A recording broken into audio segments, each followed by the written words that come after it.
Welcome to Friday night's video in our Master Series. This is the 13th video in our Master Series and the 7th video in a recording phase of this series.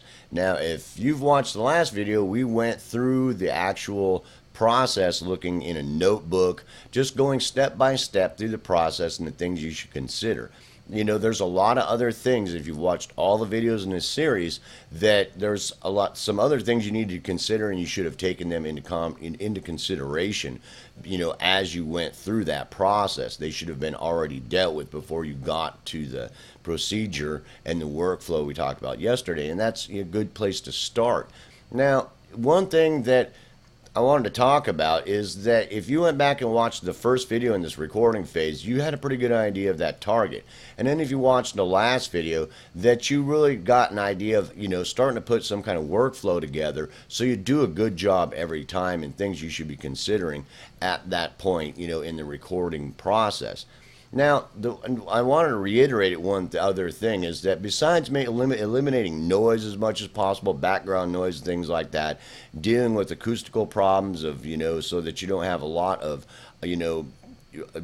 content coming back, getting in the capture that you don't want, and taking your room into consideration, I talked about in the video previously, and clipping and distortion. Other than that, the concept of you running as hot as possible so you capture as much of the harmonic content as possible is a huge factor, because when you're looking at the waveform, that your complex waveform is a bunch of single sinusoids. If you're looking on a spectrogram, that it's a bunch of single sinusoids that make up the complex waveform. Whether you're looking at a square wave here like this with its sinusoids in it, or something like a sawtooth wave here with the sinusoids that are inherent in that, and they diminish in decibel level.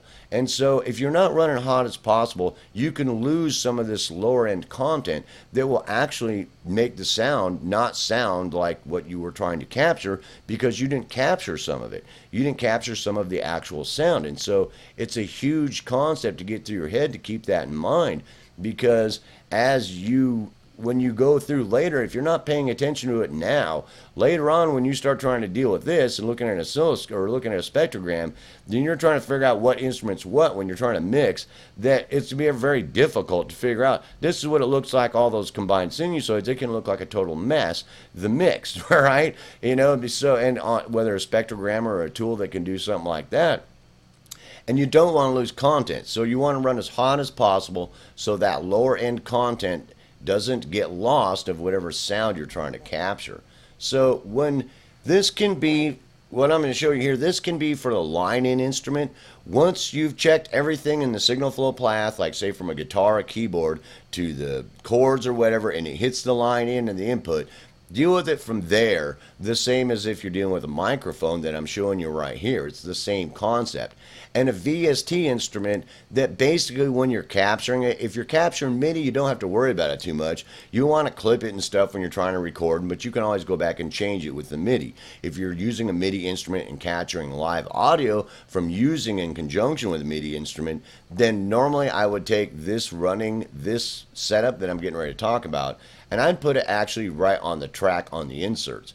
Does that make sense? If I'm trying to capture live audio, and it may not get printed on there, but I can bounce it afterwards after I'm happy with it and that it's good and it's a good capture and it's good performance and all that.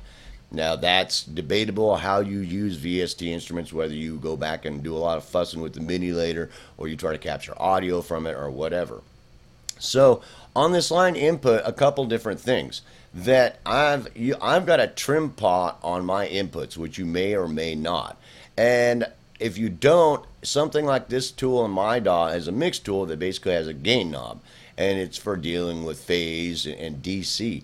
But it's just it can be function just as a gain knob. So I'd have one here, and I'd have one up here where my trim pot is before it hits any of my metering systems.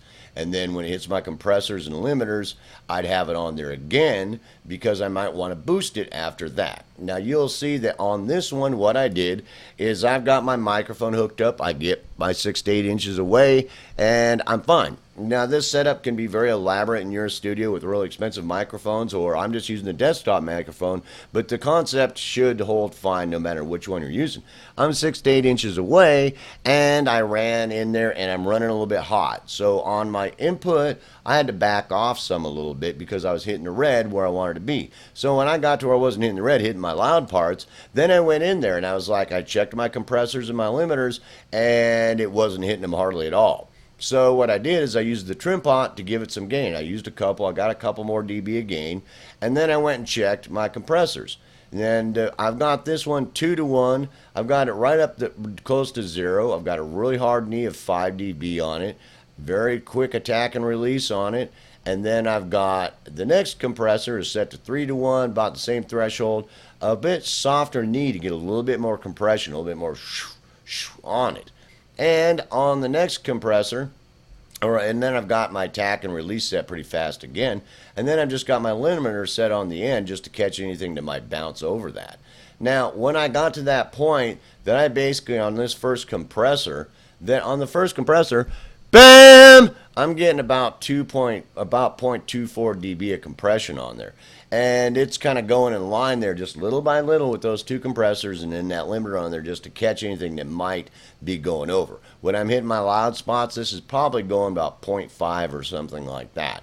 And you know, you've got to just kind of fuss with that and get comfortable with that. Well, I did a test capture, and the test capture was not showing really high on the waveform, being up good and high, and it wasn't showing on my out that it was up good and high. So I put this mix tool on over here, and I added a couple more dB of gain.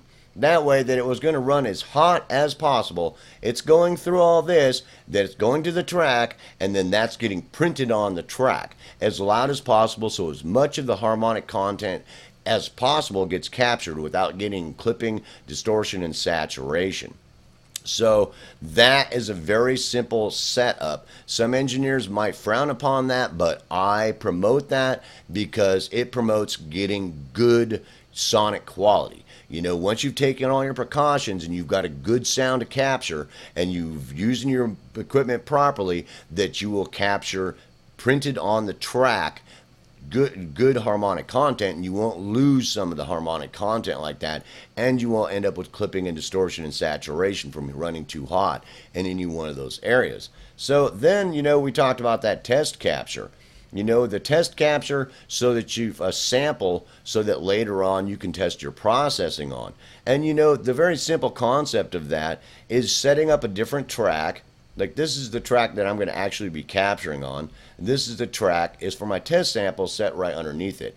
And right away, what I do is I get some test samples. I say to the singer or the guitarist, I want you to hit a soft note, a middle of the range note, and a loud note. Give me a little separation between there so I can go back and test processing on it. Just a simple, you know, oops, sorry. Excuse me, I didn't arm that. I just listening on the monitors. You know, just something so that you can test processing on it, because we talked about why to do that. So anyway, you'll do that on your test track there. That's set up off of that input the same way and set up exactly the way the track is set up to do the actual capture. And you know, you want to test it. You know, we talked about testing it and testing the sounds of it so that you've got, you know, and you want to test with whether it's an instrument, you know, or keyboard or vocal, you know, the dynamics, soft parts, middle loud parts. So you want to test that, you know, on, you know, to see what's going on with it. So you're basically, yeah, yeah, yeah, yeah, yeah. Now you can see there that when I tested this, I'm running a little bit hot, and you can see that that's printed on there. So if I'm running a little bit hot, at that point, I got to go back and see what's happening. I'm guessing that it's my mix tool here. So I'm going back to my mix tool, and I'm going to back off that to about 0.24. And I'm going to try it again. I'm going to go back, and I'm going to find out if that does not give me some clipping and saturation. Yeah, yeah, yeah, yeah, yeah, yeah. Now Now that might be distorting on the video, so you kind of got to bear with me. But I've got good dynamics now.